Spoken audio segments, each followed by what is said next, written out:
everyone, welcome back. I'm Die, and today I'm sharing with you my thoughts on the Monochrome Manga Club selections for the month of May. Monochrome Manga Club is an in-real-life manga club that I host where we read 2 first-in-a-series selections, and we're currently doing 2 full series reads. So the selections for May were Volume 1 of Your Turn to Die Majority Vote Death Game, original story and adaptation by Nankidai, and art by Tatsuya Ikegami. This one is published by Yen Press, rated teen. We also read Volume 1 of Kaiju No. 8 by Naoya Matsumoto. This one is published by Viz, rated teen. And as for the series we are currently reading through Haikyuu by Haruichi Furudate. This is published by Viz, rated teen. And we read volumes 19, 20, and 21.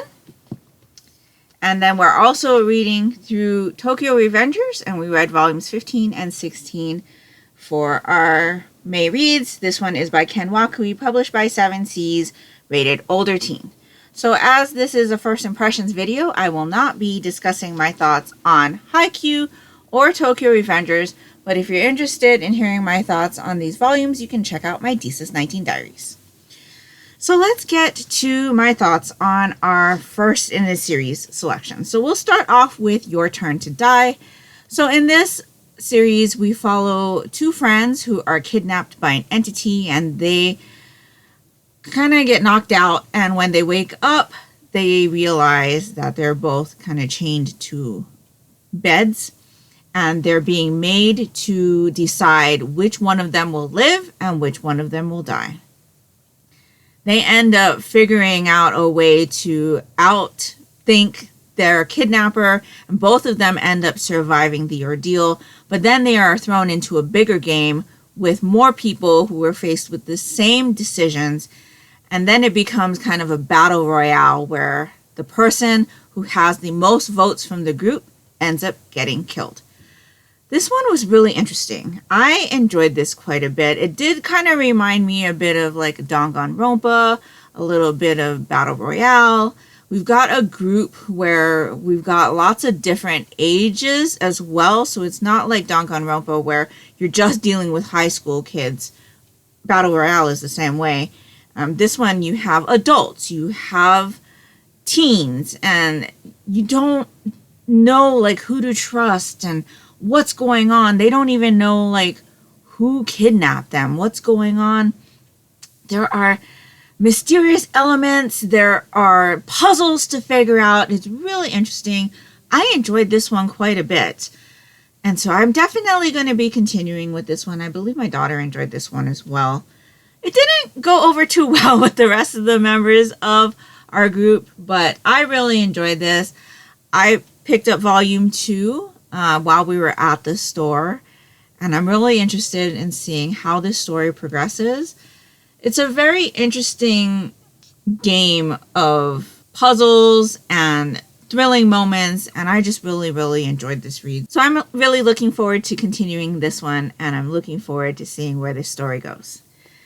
So let's get into Kaiju No. 8. So Kaiju No. 8, I will tell you, was not a series that I had on my radar. I had heard about it from other people. I never even thought that this would be something that I'd be interested in. But one of our members had brought it up as a suggestion in December, and I'd been thinking about it ever since. So that's why I finally decided to say, okay, let's go ahead and read it.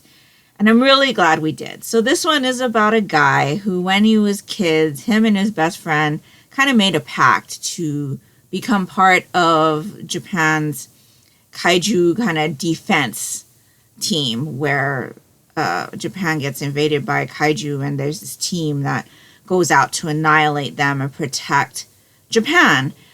And now we flash forward to many years later, and he's now an adult, but unfortunately, he hasn't been able to make that dream come true.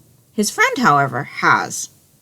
And so his friend's out there doing what he wants to do, and he's stuck in the kind of kaiju disposal unit where he's tasked with cleaning up the kaiju that have been killed by this defense team. And it's definitely not where he wants to be. But he's got one last chance to try to make his dream come true. And so he's like studying up to try to make that dream a reality. Unfortunately, after one of the attacks happens and he's been dispersed to clean out the area, he gets attacked by a kaiju and ends up becoming a kaiju himself. So the story kind of follows him trying to hide that secret and take this exam and hopefully make his dream come true. It was a really, really interesting volume. I ended up reading it on the Shonen Jump app, and it was one of the few volume ones where I was reading and I was like, oh my goodness, I really want to continue.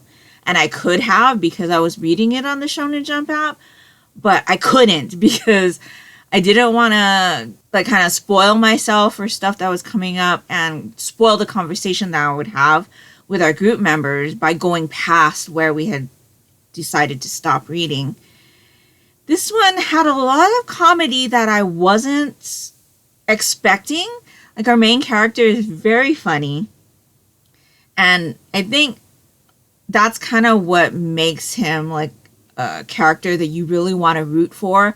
You see him go through kind of the depressing moment of him not making the team and kind of thinking that his dream is over, and he's got this one last chance and he's this spark of hope, and he meets another guy who's kind of wanting to take the exam as well, and with his help they kind of try to maneuver this change that has happened and still try to make both of their dreams come true.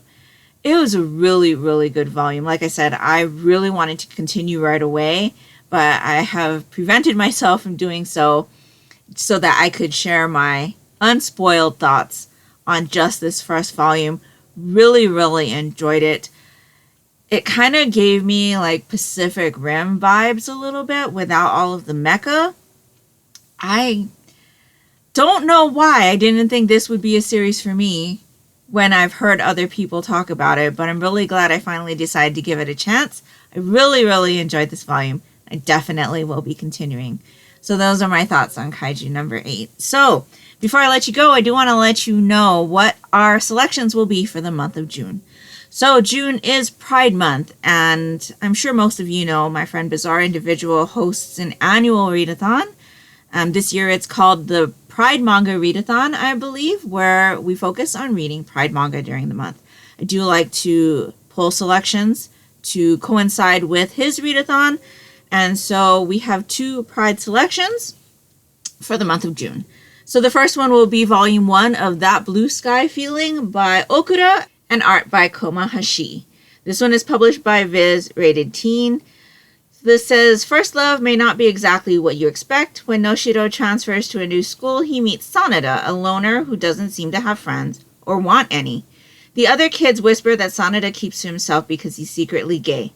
But rather than scare Noshiro away, the rumor only makes him more interested. He sets out on a campaign to win over the surly Sanada, embarking on a surprising friendship. So I've heard Bizarre talk about this one a couple of times. In fact, he did also bring up this title when he was going through his TBR for this year's Pride Manga Readathon. I have had this one collected for a couple of years and I've just never gotten around to it. So I said, okay, this is the year that we're going to read it. So I thought it would be nice to have the manga club read it as well. So we will be reading volume 1 of this. And then our second selection is actually a pretty new release.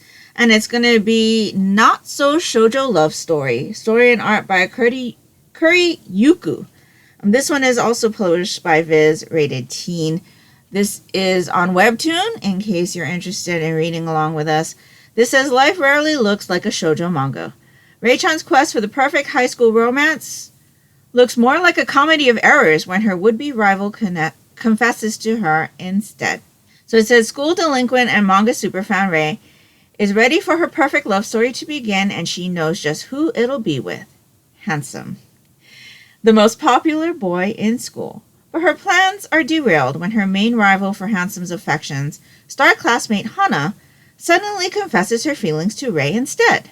Rei mistakes Hana's confession for a declaration of war, but Hana is determined to break through and prove that her feelings are genuine.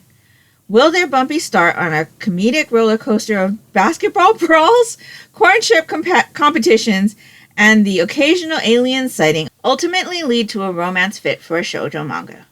This says collects episodes 1 to 15 of the popular webtoon series Not So Shoujo Love Story, along with exclusive never-before-seen content and a bonus short story. So, daughter, when she was explaining this one to me, was having a good laugh about it, and it sounded really interesting. Sounded a little bit like My Love Mix-Up in a way, and so I thought this might be really interesting to read for the month of June. So, looking forward to reading that with the team as well. We will also be continuing our read-through of Haikyuu with volumes 22, 23, and 24. And then we will be continuing our series read of Tokyo Revengers with the Omnibus 17 and 18. So that's pretty much all I have for you today. If you would like to join us on any of our reads, you can definitely do so by either commenting your thoughts on the selections down in the videos like these, or you can join our Discord, which is linked down in the description box below. So let me know down in the comments below whether you will be joining us for June selections or if you will be participating in Bazaar's Pride Manga Readathon. I would really love to know. And if nothing else and you'd just like to let me know that you were here, if you could leave me your favorite color heart emoji down in the comments below, that would be greatly appreciated and would really help me out. And that will do it for me today. So I hope you're all doing great. I hope you're all safe and healthy. And until next time, take care and smile always. Bye.